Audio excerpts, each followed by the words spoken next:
Billboard, Spotify, and other platforms filter streams. They said it's an effort to measure actual popularity of a song by counting unique bodies or unique humans instead of the volume of streams. They apparently learned of how fans of Asian acts mass stream and mass buy CDs. But are they really measuring a song's actual popularity, or is this just an effort to outsmart K-pop, P-pop, J-pop, and other Asian pop fans whose loyalty support became so powerful their favorites managed to outsell Western artists with support of big labels and US mainstream media? The truth is that while streaming is heavily filtered, radio spins are not. While streaming is decided and actually done by fans, radio plays are decided by radio station owners and DJs. Now tell me that's not manipulation. BTS's Dynamite topped the Spotify charts on its launch date with 12.6 million streams, but they were only credited with a little less than 7.8 million streams. Why are they filtering streams, and are they doing it the right way? To understand what happened, let's go back to Psy. When Gangnam Style came into the US, it was welcomed with open arms.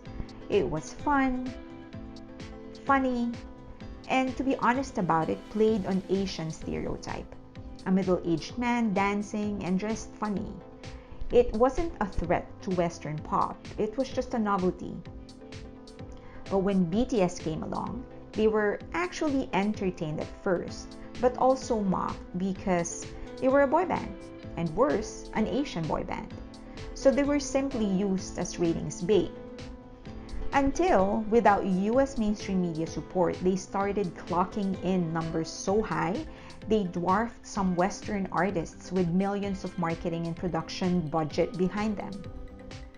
What's worse is that the US started hearing their discography, and they are not about sex and drugs and disses or how dope they are. They actually had substance. So when SB19, Blackpink, 17, and BTS were nominated in Billboard's 2021 Top Social Award, it became very, very clear. Asian acts were dominating social media. And the big music labels don't want that. Because while big music agencies own mainstream influence, social media is where fans, the ones that actually matter, can even the playing field. It became clear they can't stop fans from streaming, posting about their favorites on social media, creating content for their favorites, and doing just about anything to support their favorite. The mob was threatening their dominance, and it was way too powerful, too big, and too strong. So they did the only thing they could do. They invalidated the support. They filtered. Fans of Asian pop played a game the West designed. The West decided to stop counting the points. Fans of Asian pop played a game the West designed, and the West changed the rules. Tell me that's not manipulation. As fans organized themselves to mass stream their favorite group's songs, buy hundreds of copies of their CDs, learned what they can do to make sure that their purchases and streams count, and did it over and over again, Spotify and Billboard called that play inflation. Spotify now capped the number of songs or number of streams that will count into the song's chart position in any 24-hour period. Billboard explicitly stated only one stream per week and one sale per week will be counted. Here is the actual conflict though. In the early days, there was payola. Labels were actually paying DJs to give songs of their artists more spins.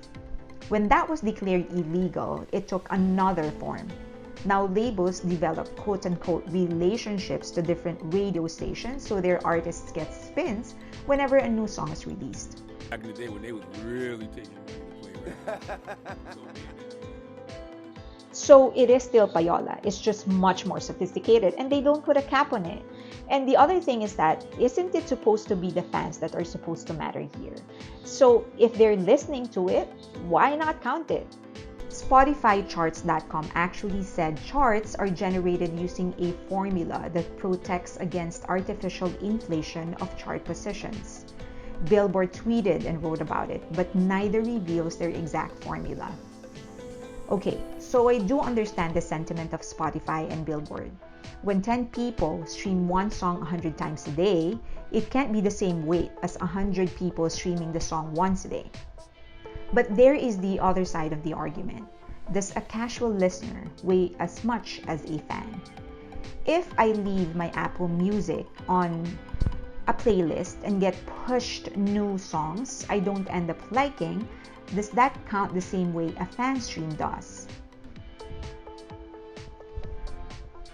Now, some argue that streaming a song over and over again or buying multiple copies of a CD is no different from what fans used to do in the 60s.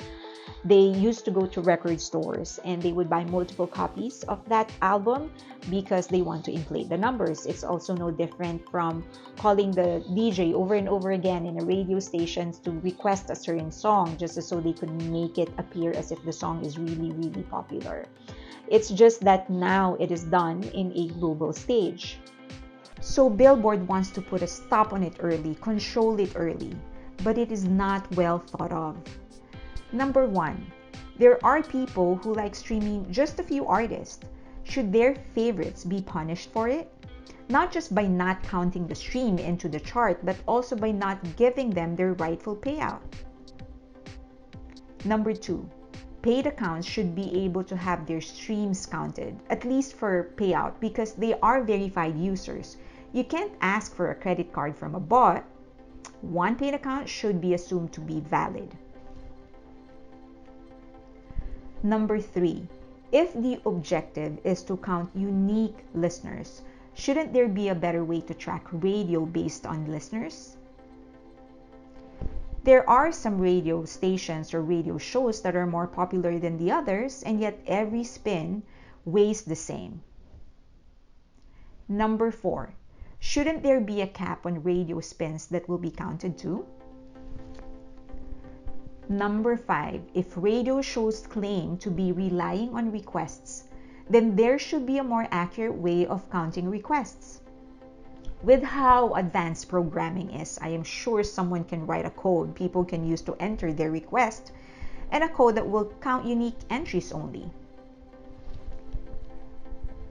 I also think that the key lies in longevity. If weeks pass and streams are still strong, it is one sign that the streams are legitimate. How that will be incorporated in the charts and in the payout, I'm not sure. But punishing all artists just because they want to invalidate the loyalty of fans and their favorite Asian artist doesn't seem to be reasonable and fair. Music has evolved. The music industry has evolved. It isn't just about melodies and beats and lyrics. It's about the connection between the art, the song, and the fans and the artist. It isn't enough anymore for artists to come out with a CD every 3 or 4 years and then go incognito in between. Fans are longing for depth. This world of interconnectedness has reshaped the way that they live their lives. It has reshaped the way that they consume their art, and it has reshaped their expectations. They want depth, they want connection, and whoever gives it to them must be rewarded. And yes, we do need to ensure that charts are not manipulated. It is but right for us to continuously re-examine how we're actually counting and measuring the popularity of a song and the success of an artist. But we should actually look at it in a holistic kind of way instead of just picking and choosing the aspects or segments of it that we will change. And that's it. I hope you learned something.